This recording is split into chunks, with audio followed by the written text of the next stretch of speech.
Hello everyone, welcome back to another video. Today, I'll be showing you how to remove lines from TradingView. Let's get started. As you can see, grid lines are the horizontal and vertical lines in the chart background, including the blue line and the lines that move with your cursor. Some lines can't be removed, and the blue line usually shows the current value. If the grid lines are distracting, you can easily remove them on the PC or web version of TradingView. On mobile, the process is similar, though accessing chart options may differ slightly. It's simple.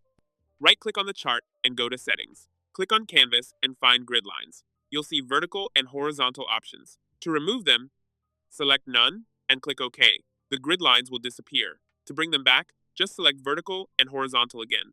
Grid lines are useful for tracking prices, but indicators can serve the same purpose. Disabling grid lines in settings turns them off for both the main chart and any indicators. If you found this video helpful, don't forget to like and subscribe. Thanks for watching.